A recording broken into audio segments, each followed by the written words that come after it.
Rarely am I ever left speechless after a game, but by the end of regulation between the Pacers and Knicks last night, there just weren't words to describe what we all witnessed. However, there are a lot of words to break down exactly why New York suffered such an epic collapse and how Indiana somehow completed an impossible comeback for the third time.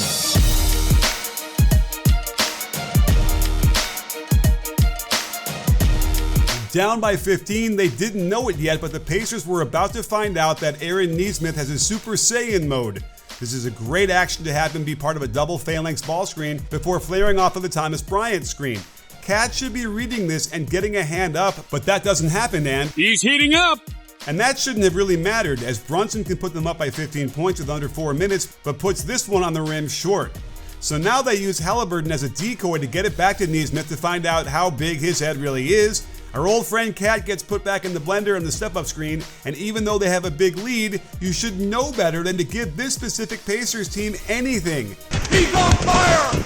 Still up by 14 with under 3 minutes to go, the Pacers have to go as quickly as possible. Here comes Cat's man to get him involved, but before that can even materialize, Haliburton gets antsy with the cross swivel pull and splash over Bridges.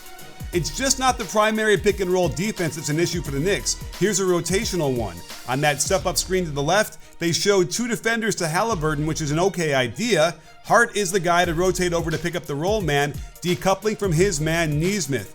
That means Cat must split the difference between the 2 weak side spotted shooters. He just stays with the much worse shooter in Toppin, and there's simply no way for Brunson to run 35 feet across the floor in time to stop a guy in big head mode. At this point, the crowd started to get a little worried. After all, the Pacers had come back from a 7-point deficit in under a minute in Game 2 versus the Cavs, and a 7-point deficit with only 40 seconds left versus the Bucks. All seemed well when they turned to their superstar and got him on an island against Ben Shepherd. He gallops to the right, then crosses back to the left, which opens up the gates and gets him right into the lane. Great choice to jump off the right foot, double pump, and shoot with the right hand, using the rim to protect the ball against the rotating Siakam. But Siakam comes right back down and does a very smart thing. He drives the ball enough to force OG back into the paint. Now, when he pitches back to Neismith, the closeout is much longer and he can't get there. Interestingly, he goes down hard and we see leg-to-leg contact, but I believe the ref didn't think it extended too far out, nor did it have a huge effect on the defender, so he let it go as an offensive kicking out foul. And because the ball was halfway to the hoop when contact occurred, he said play on. Remember when we saw OKC lose Game 1 to Denver in part because SGA shot this instead of pulling it back out and taking more time off the clock? Same situation here where the Knicks have an even bigger lead and must let the clock run. It simply makes zero sense to attack the hoop with 16 seconds in the shot clock. That said, unclear why they ignored this take foul by Siakam with a two-handed push as Cat was shooting. It's not marginal contact on an airborne player, but sometimes they miss calls and it didn't seem to matter one bit with an 8-point lead and 40 seconds left. Now, because they went too fast, 2 of their guys didn't get back to this side of the court, and that forces Towns to guard Neismith, another byproduct of their going too fast mistake. As they quickly come down, Towns isn't ready to defend, doesn't know where the ball is, and OG wanders way out of position so that nobody is there to contest the fiery Phoenix as they're trading 2s for 3s. As if it wasn't bad enough that they had poor clock management in the previous possession, they do it again! With a 5-point lead, the clock is your friend, so use it. They run a rudimentary stack play from the weak side without much of any screening, and nothing was open until Shepherd falls down. At this point, there is no need to shoot the ball with a 10-second difference between the game and shot clock. Even if you don't shoot the ball and take the 24-second violation, the other team won't have enough time.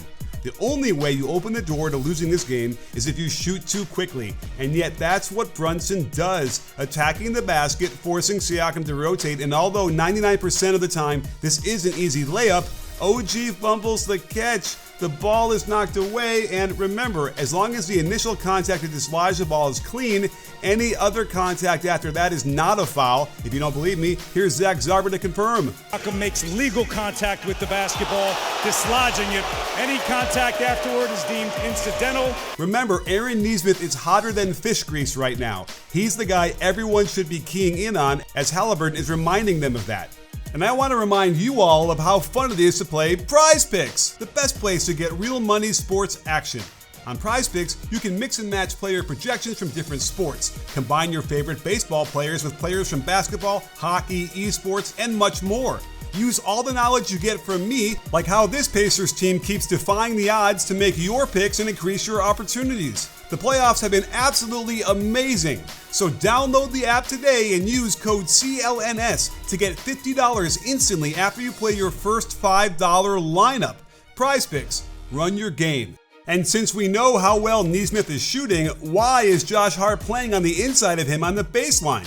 He should be top locking on the high side to prevent exactly what happens. A pin down that momentarily gets Neismith some space and a closeout to attack. Not only did Hart defend this the one way you can't afford to, he reaches in, loses his balance, and they give up yet another wide open shot. And here's where I got a little speechless.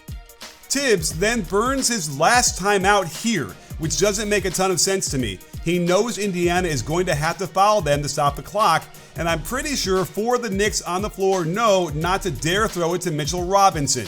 While he does want to get Robinson out of there in favor of better free throw shooting and a safer spot to inbound, not having this timeout will prove costly.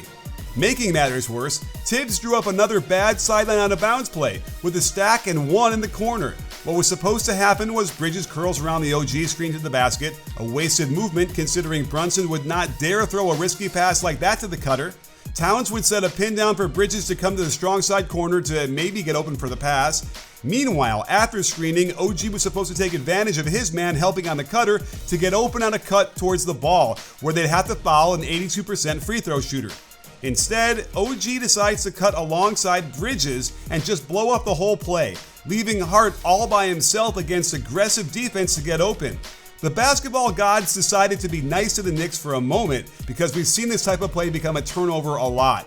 At least the rest of the possession was smart for them as they run time off the clock and force the defense to foul with 14 seconds left and a 2-point lead. But Cat chokes the second free throw that would have ended the game early. So the Pacers draw up a cool football style play where Turner runs straight down the middle, Halliburton crosses and runs a screen for Neismith's man, and they skip it to him. Thank goodness Tibbs had them fouled up by 3, but I only like this strategy when under 10 seconds. Otherwise, you're giving the other team an extra possession, a costly mistake we saw the Thunder commit as part of their Game 1 collapse in the previous round. And that put Tibbs in a dilemma. Worried they might make the first and miss the second on purpose, he leaves Mitchell Robinson in the game despite being terrible at free throws. The Pacers could try and miss towards his side, and if they don't get the offensive rebound, they just foul him right away. But the other issue is that if the Pacers hit both, the Knicks have one less receiver to throw the ball to since no one would dare pass it to Robinson. And guess what? The Knicks are completely unprepared to inbound the ball against full court pressure. Robinson runs away. Cat says, "I want no part of this kind of pressure, see ya," and OG doesn't even wander into the frame until 4 seconds go by. Josh Hart frantically waits for someone else to come back and get open, and don't you think it would have been nice had he had a timeout to call right about now? The only place Brunson can get open is the corner, and he has little choice but to try and throw it off the defense. The only thing worse than what the Knicks just did is that Siakam ended up all the way in the front court where there was no threat of his man catching the ball from 80 feet away. How he was not pouncing on this loose ball and putting his team ahead with a strong dunk is beyond me, but the Knicks get incredibly lucky. Perhaps the basketball gods needed to punish them though for being so careless and unprepared, and I don't blame them, so OG of course misses one of the free throws, setting us up for the craziest buzzer beater shot we've ever seen. Bridges should be picking Hallie up early to try and slow him down, but he cannot risk fouling him, so he's caught in between, which Hallie takes complete advantage of. You might not have noticed that Halliburton almost double dribbles when he gets into the lane as both hands touch the ball before he begins his dribble again.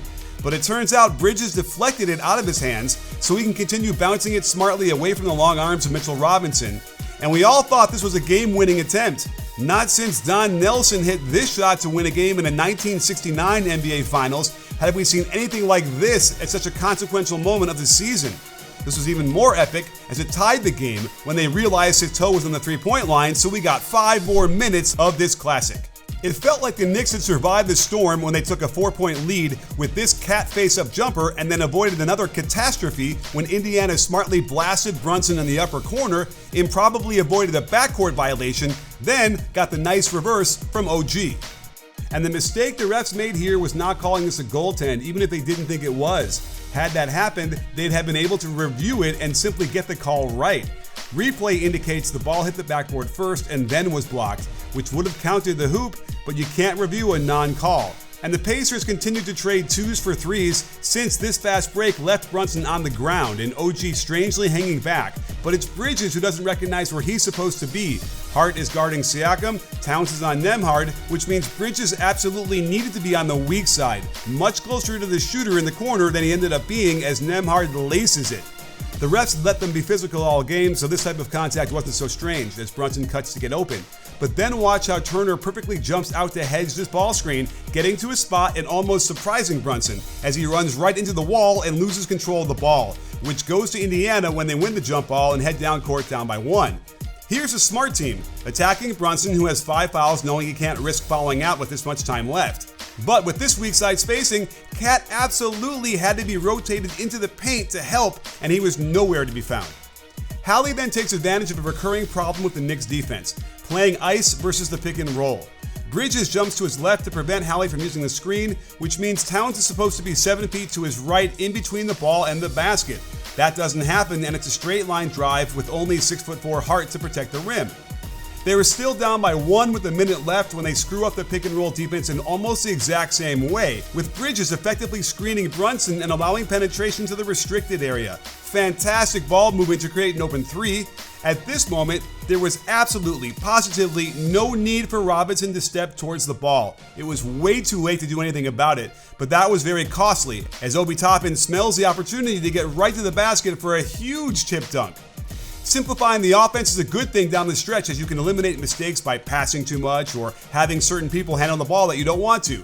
So Brunson just gets the whole right side to work with and is awesome with his off-foot floater game despite the contest from Toppin. This was a little sad considering how hard Josh Hart works on both ends of the floor, but particularly the defensive side. He just never falls asleep like this, but he was playing in his 43rd minute of the game and lets Nembhard cut right behind him. Excellent read by Halliburton, and that was a backbreaker. Remember what I said about simplifying the offense? Well, Tibbs hurt his team again by drawing up a play that required 3 passes and a swing to the other side of the court. First off, Brunson had been killing the Pacers all game from the right side of the floor, so I don't know why he drew up this play for the left side. And then, this type of 30-foot pass was awfully risky, and more importantly, this whole action took way too long. When you're down, you need to get the best shot you can as quickly as you can. Instead, it gets deflected off of Brunson and just about ended the game. However, the Knicks could have extended it by going for a steal for a few seconds and then fouling. Instead, you see confusion to start when Robinson doesn't even know who he's guarding, and that confusion mounted as McBride is way too low and out of the play, so they can't squeeze Toppin with a double when he catches the ball. And then Robinson doesn't double Nembhard right away. At this point, there's too much space to go run at him, and it was frankly embarrassing what the result was. Carlisle doesn't like to foul up by 3, and at least in this instance it helped because they didn't try to do it too early with more than 10 seconds to go. The Knicks ran nothing clever to get anyone open. Brunson can't get anywhere close in the great defense, but this was the shot they wanted. Cat just can't hit the great look, and the clock essentially runs out. So, while this was one of the most amazing finishes we've ever seen, it was also what it looks like when a team isn't well coached. And the Knicks had better hope they can avoid the myriad of costly mistakes if they have any hope of getting back into the series.